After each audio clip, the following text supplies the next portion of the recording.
Hello friends, welcome back.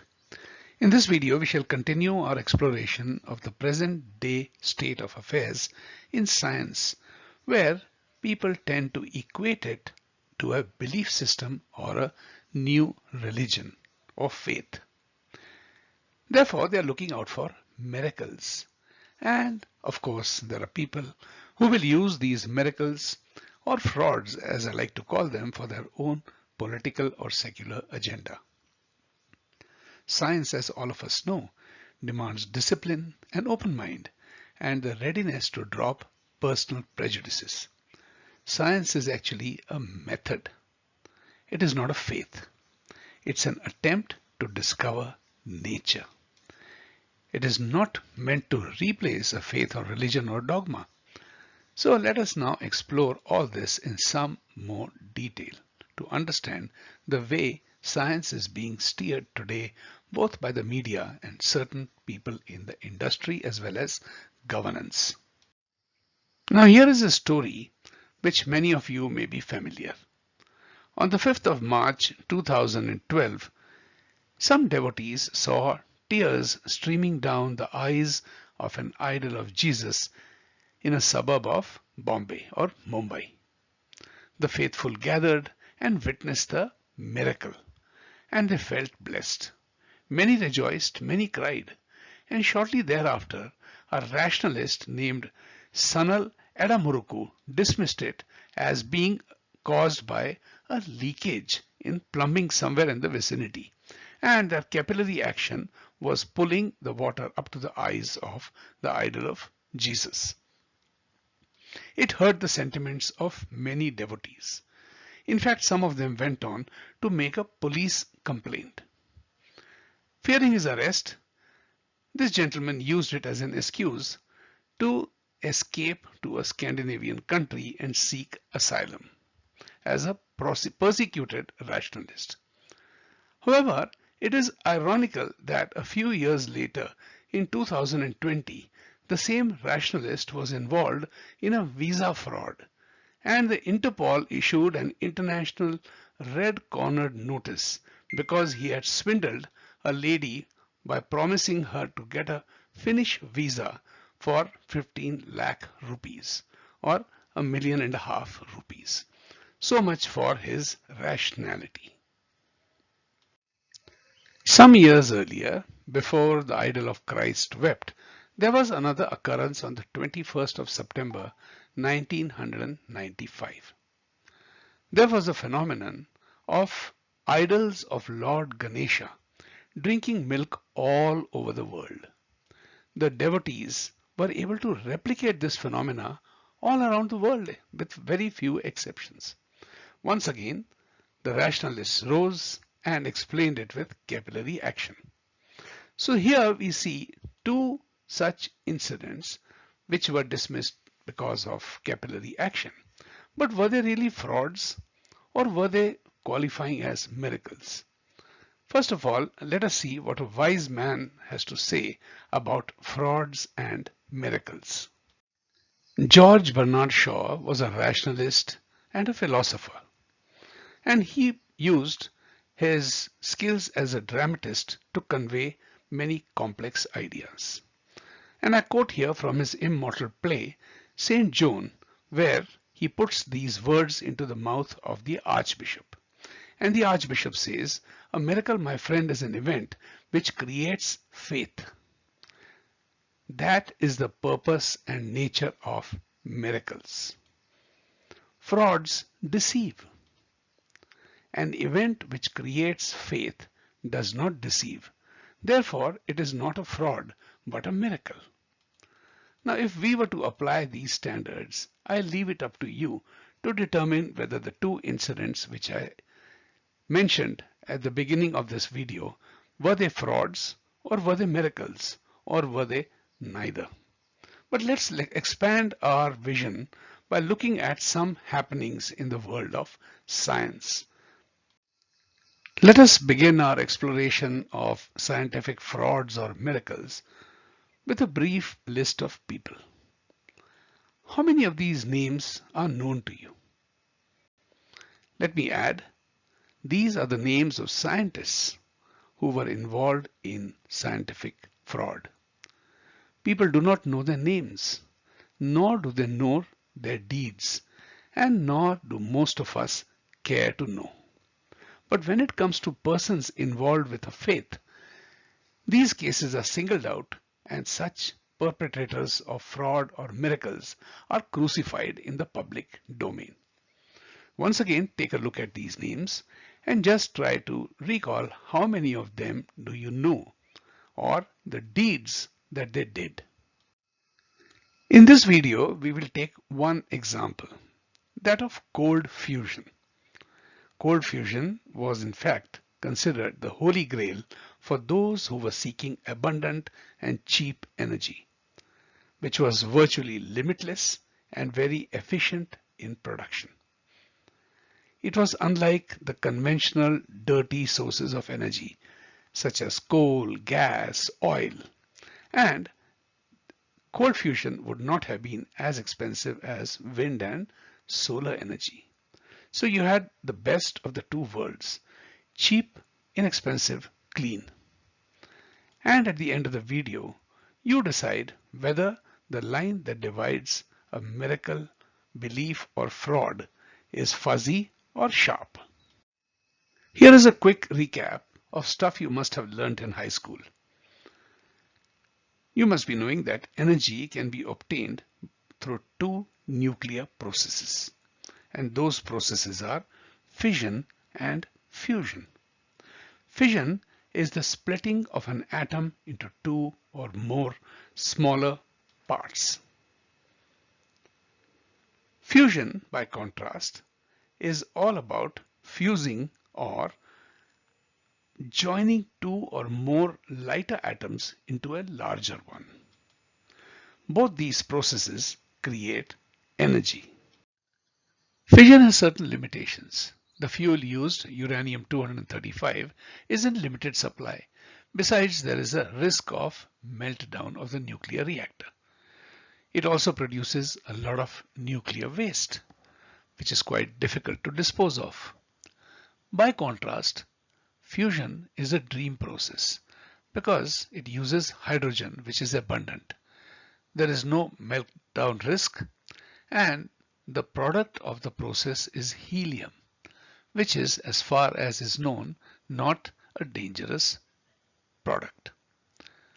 However, the only problem is, can this process, which is really the process behind the hydrogen bomb, be made into a sustainable, controlled process? That is where the difficulty lies. The inspiration for this whole fusion idea comes from nature itself. Every time you look up into the sky, every one of those stars in the night sky and our own sun in daylight is a reminder that fusion power is extractable from hydrogen and other light elements. And it's in fact an everyday reality throughout our galaxy and beyond. But can we replicate these reactions of the stars and the suns in a test tube? That is what the scientists were out to find.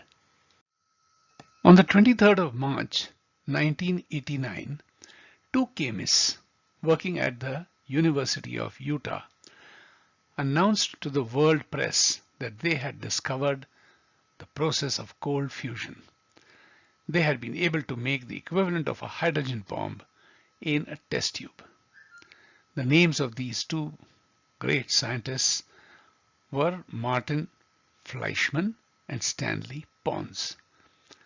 And their discovery or their announcement launched the equivalent of a scientific gold rush. In essence, the apparatus which they used was quite simple.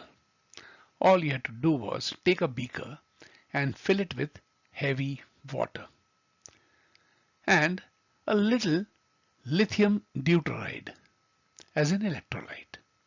Next, you put in a platinum electrode, the anode, and connect it to a positive supply. And next you put in palladium electrode, the cathode, and connect it to a negative terminal. Now you pass current of a low voltage for a period of several hundreds of hours.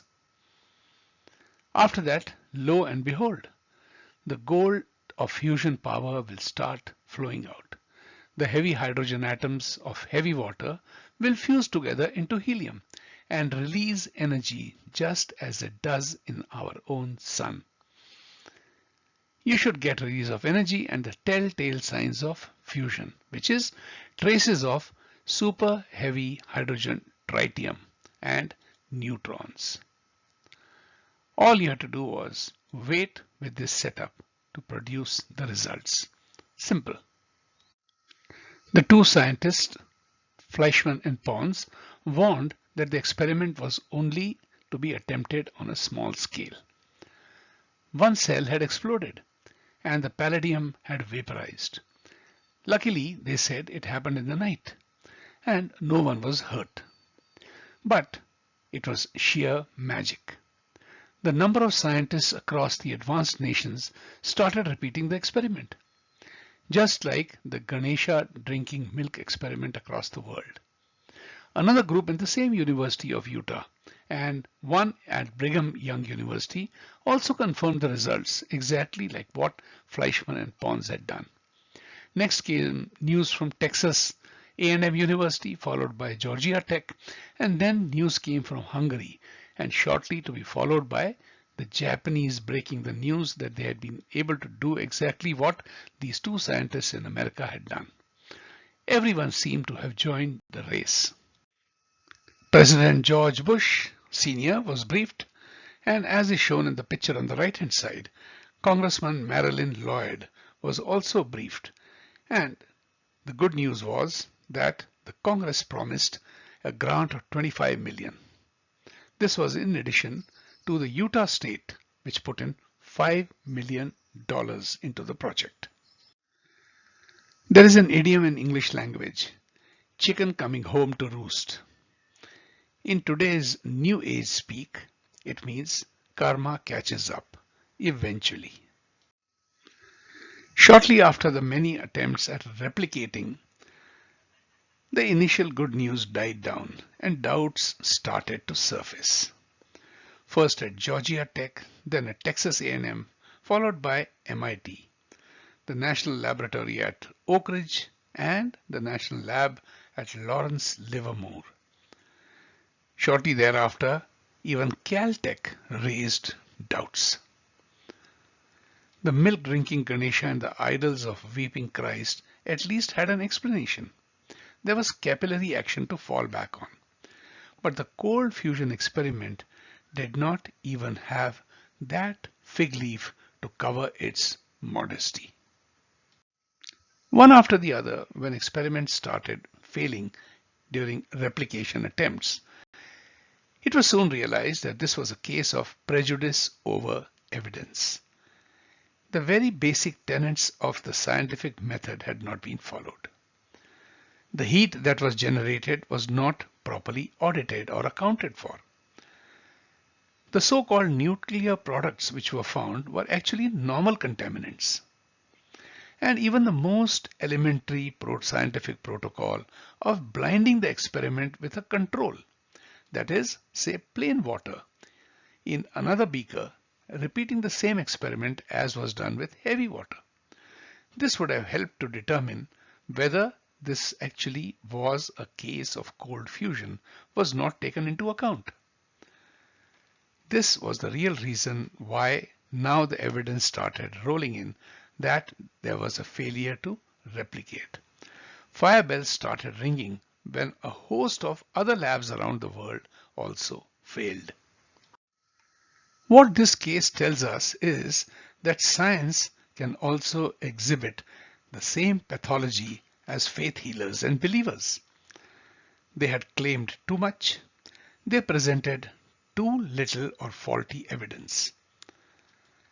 Also, there was too much publicity, and instead of peer review, they depended on press review. Much like faith healers and believers, they were able to attract a lot of money, fame, and also a lot of applause from the general public. Naturally, it got a bad press. The headlines were agog with this so-called scientific scandal. And the best part was that nobody took responsibility for it. It was squarely blamed on the scientists. Nobody talked about peer review. Nobody talked about auditing of evidence. Nobody talked about evaluating the worth of the research based on the methodology used before making such extravagant grants. Well, one might say that these two guys were a few bad apples. Really, was it a case of few bad apples? The FDA, in one of its reports, admitted that between 1977 to 1990, that is 13 years, they found that between 10 to 20% of the studies were flawed. This was regarding medical drug research. More than one-third of the scientists admitted that they had fabricated, falsified, or modified either the data or the results at least once in their lifetime. Also, another 72%, that means almost 3 out of 4 scientists who were surveyed admitted that they had used other questionable research practices. Now pray tell me, how few is a few? Can we really say that these were few bad apples, or was it really the case of a crate full of bad apples in the whole scientific community and system? Here is what the most widely read and highly cited neurology journal of the American Academy of Neurology published way back in 2016. It says there were multiple examples of inconsistencies between and within trials, errors in reported data, misleading text, duplicated data and text, and uncertainties about ethical oversight. A very damning report by one of the top journals of neurology. Now I'll talk about two more scandals. The first one is from anthropology.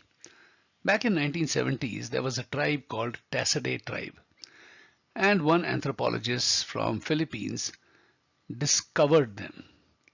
He found them using stone tools and living in caves in pre-primitive times.